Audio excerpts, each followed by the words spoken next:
Like a little pole.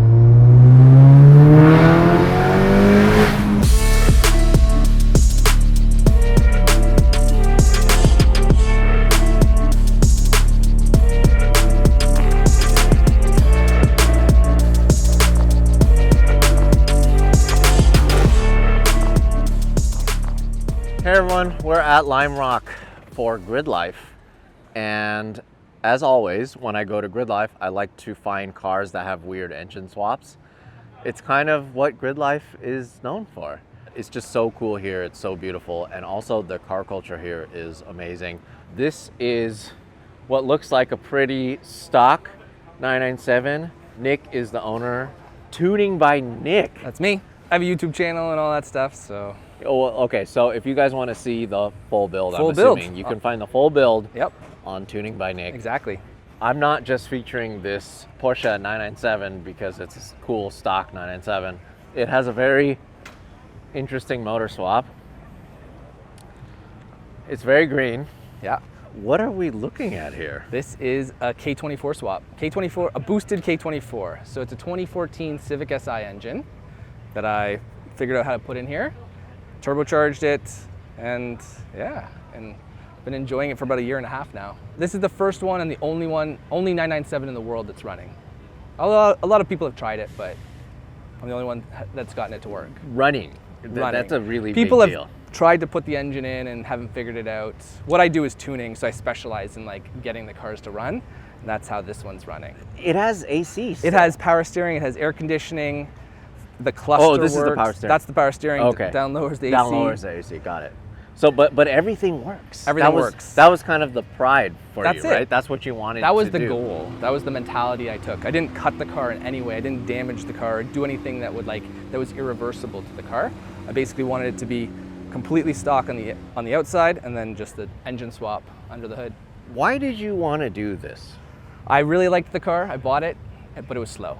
By like 2000, it's a 2006. So by 2006 standards, I'm sure it was fine, but today's standards, it's not fast enough. So it makes almost 150 more horsepower than it did with the old engine now. So, incredible. And it's a stock Honda engine, which cost me $650. And so I have like the peace of mind that I never have to worry about an engine failure. Get out of this. This is the wrong video. Get out of here. Okay. Back to this Porsche. Or what do you call it? What's the name? I don't even know. I call it, like, I've been calling it the K997. It's K-Swap and That's it's a 997. cool. I like that. It works. It's easy to identify. It fits really easily. I just had to make a couple parts to make it work. And it actually is way easier to work on now than the original engine. Yeah, because the 997 is the last Porsche or the last 911 where you can actually see the engine. It's still pretty tight. It's tight. Like, there's no getting around it. Porsche engine bays are super tight. Yeah. But like, you can actually get around and do things and work on it. It probably would have been a lot easier just to make it NA, huh? You know what though? The reason why I chose this version of the K series is because it's the one single exhaust port. So I made a custom turbo manifold to take it and just quickly and efficiently get the exhaust gases into the turbo, which helps it spool quicker, and it worked really well. So when you say it's 130 over stock, So what is it at? So on my dyno, the original engine dynoed at 300 wheel horsepower. It's 435, and I've raised the boost since then. It's probably closer to 500 now. So, jeez. yeah. Part of the appeal is that the rest of it is bone stock looking. Exactly. That's what I wanted. I wanted like this nice Porsche, but I wanted it to be fast, and I contemplated turbocharging the original engine and building it, but I'm a Honda tuner. Why wouldn't I do this to it, right? Even the interior, like you couldn't even tell. Like, no. If you park this anywhere at a car show, nobody would be able to tell. No one looks at it twice for anything other than the fact that it's a nice looking Porsche. Crazy.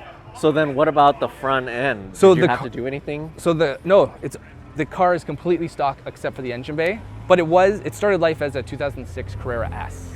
So I did GT3 front and rear bumpers, the wing, the wheels, GT3 front 6-piston brakes, everything to try to make it as GT3 as possible. Mm-hmm. Yeah, people are just looking at it and they're like, oh cool, this guy just took a regular Carrera and or Carrera S Yeah. and put a bunch of GT3 parts on it. I did Little what do they know. Yeah, I did what I used to do back in the day. I used to tune Hondas and like play around with them and take Type R parts and put them on Civics. So like you don't need the fan here anymore? No, I have air temperature. Every sensor is monitored and logged, and it doesn't get hot. Like there's enough airflow in there. What's the engine management you're running? It's currently running a Civex.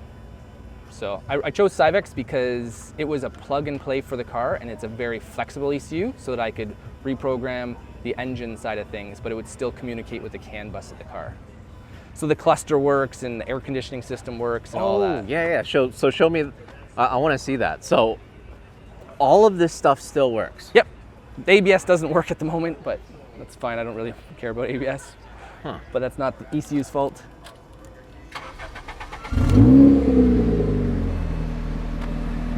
Cluster works, everything. Wait, so does that mean the RPM is off? RPMs are where they're supposed to be, speed's where it's supposed to be, oil pressure, coolant temp, all of it, all works. I am so blown away. I love it. I absolutely love it so much. So let's take it for a quick spin, yeah? Yeah, for sure. Stock transmission? Stock original, like 6-speed LSD transmission. The gear ratios, all that stuff works still? It works. Like second gear is pretty long in these cars, but you know what? Like it's a high red line, it works. So. What? That's such an interesting sound. I mean, it still sounds good though. It does. It doesn't sound wrong. What the? Yeah, that's a good point. It doesn't sound wrong. Yeah, I mean, because this was a 3.8 liter, Yep. the S, 3.8, right? So exactly. I mean, it should be. It was torquey. Yeah, it it was was- super torquey down low, but Right. it didn't really rev out. And Right. Got it. It wasn't like a GT3. No. Yeah. Lose 2 cylinders, more efficient. And add a turbo. Add turbo, yeah. So cool. So do you come to this track a lot? It's my first time. Oh, okay. Yeah. A bunch of my friends came down, so I thought I'd drive this down and. Wow. It's responsive, right? It's Like- just so interesting. Yeah. It's just like so different feeling. It's very linear. It doesn't feel like you're driving a Porsche motor at No. all. It's very different. I mean, like, this guy has no idea. He's probably Nope. like, oh, cool, 997, bro. Exactly. That is so cool. I love it. I love it. Thanks. It runs so good. Like, it idles nice.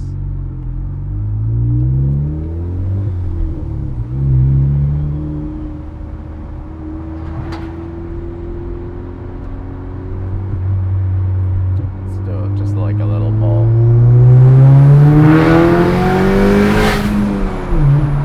Oh my god. Pretty quick, right?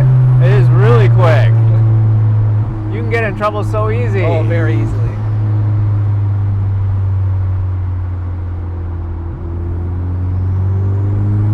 It's so the flooring it in lower, or when the RPMs are lower, is just such a cool sound and Yeah. feeling.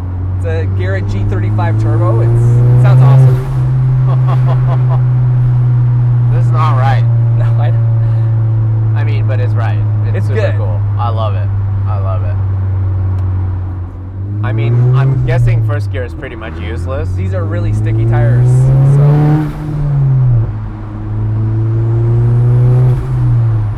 So cool. Yeah, this thing is so cool.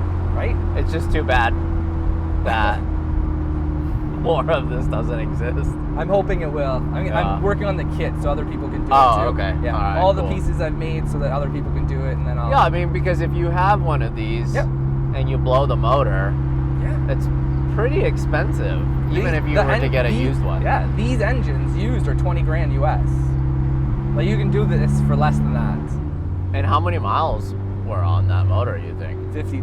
So I bought it with 90,000 kilometers, which I think is what, like 50-something thousand miles. Got it. So it was a And Japanese motor? No, it was a Canadian motor. Oh, okay. Oh, got it, Civic got it. SI. So it was Got it. out of a 2014 Civic SI that I guess had been crashed or whatnot. Got it. Incredible. Thanks. Love it.